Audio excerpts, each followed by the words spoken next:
you. I did do a visual, but I'm not sure if it came up. I'm a very visual person. I've also promised a very awkward award speech, so I hope I can present that for you.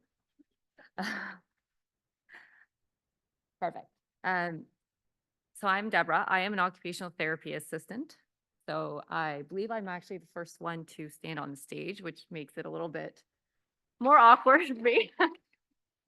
I'd like to thank you all for attending today and all my fellow nominees and award recipients. Thank you for everything that you do. Oh, sorry, emotional guys. Oh, thank you. Is it the green button? Okay. I'm very honored and humbled to be standing here accepting such a prestigious award. I am overwhelmed and eternally grateful to all of you for your support and encouragement for everything that I have done.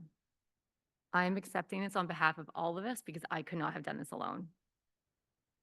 Thank you so much to Allison and Teresa for the thoughtful nomination, to Heather, Myrene, and Karen for your empowerment for me to speak forward and speak my mind. You are my friends and mentors, and I really appreciate you. I'd like to thank CAOT, Helen, Philip, and even Liz, who unfortunately had the brunt of my opinionated voices to take action regarding some important documents.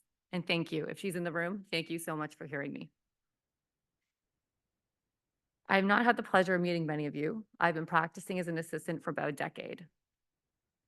And I really love to talk about OTAs and OT and our collaboration and where we can bring occupational therapy together. So please feel free to talk to me at any time. I do know we have a lot of exciting sessions today, but I'm here to chat. I really had to reflect for a long time of what I'd like to speak to you about. It is not very often that an assistant has your attention on a stage. And to be in the situation I am, I do feel very privileged. So I wanted to celebrate. As you can see on the screen, there's some of the accomplishments that CAOT has created and done over the years that we've been working together. Again, thank you for the platform, allowing me to present and speak on behalf of my profession. Last year's conference in Saskatoon was my first in-person conference. It was the first time that I heard OTs and OTAs being spoken and addressed together on an equal professional platform. That is the real win for me, and thank you for that. The OTA competency document. Thank you, Allison, for listening to us and bringing it forward. It has been released in February of 2024, and it really brings the cohesion between OT and OTAs together. It is a wonderful document. The magnitude of the change of the bylaws to include OTAs as voting members is huge and is not lost on our group.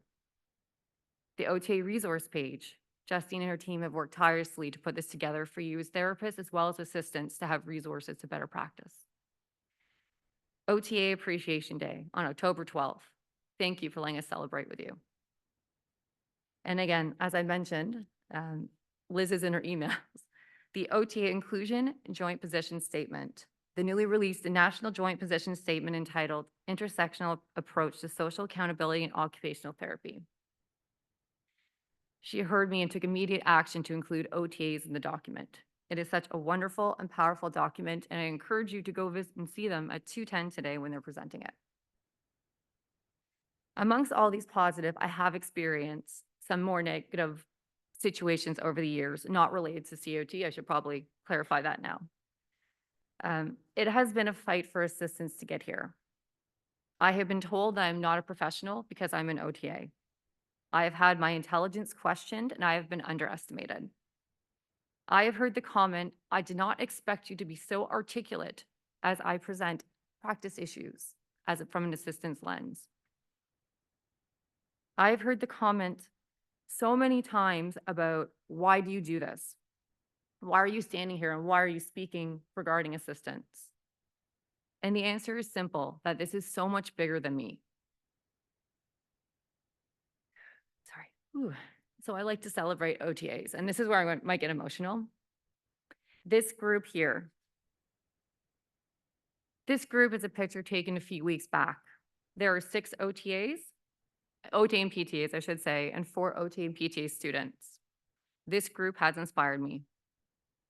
I witnessed firsthand how our diversity, resilience, and collaboration could impact and enhance occupational therapy services that we are providing. With their permission, they've allowed me not only to share this picture, but also some details and information about this group. Out of 10, 9 of us have at least one immigrant parent, representing 7 different countries. 6 of us were born outside of Canada. There are 3 different religions being actively practiced amongst 6 members. 12 different languages are being readily spoken at home. 6 of us have experienced true food, housing, or financial insecurity. 8 of us have additional post-secondary education, either a degree or a diploma. 7 of us are on our second careers. 2 of us are openly consider ourselves neurodivergent thinkers. 10 of us are trained as PTAs.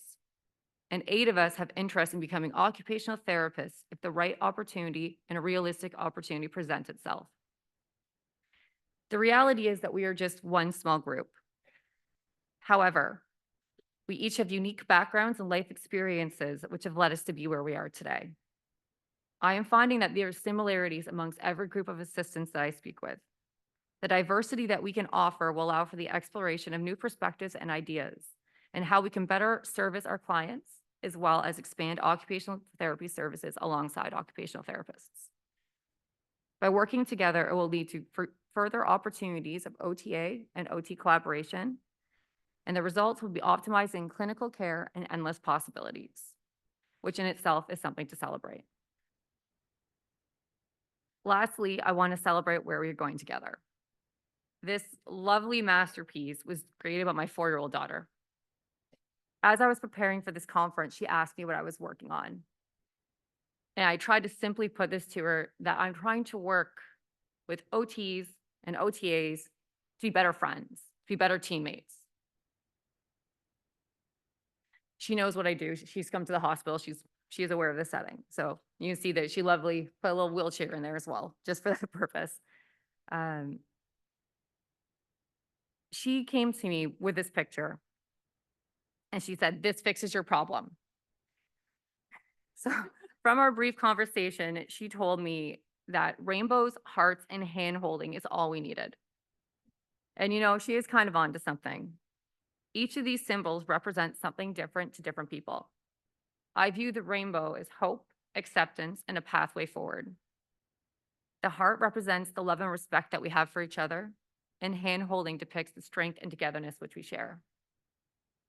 I asked her why she colored the clouds gray, because typically she colors clouds white, so it was a new experience for us. And she told me, "Because mommy, you always need the rainstorm before you have the rainbow." And she's right. Wise words from a 4-year-old. Together, we are working to better create interprofessional practices. We're better learning to work together and to eliminate systematic issues, including the creation of safer spaces for OTs and OTAs, and by addressing professional power differentials that do exist within our profession.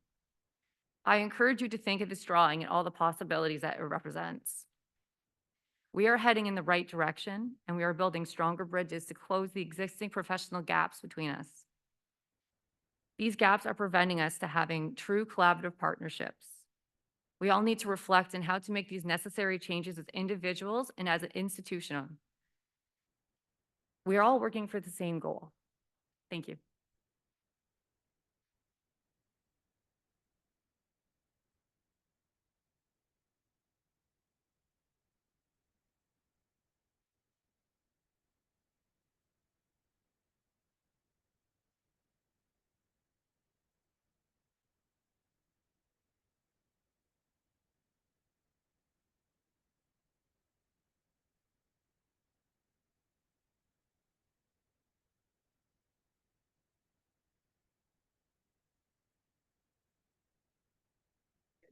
Thank you so much.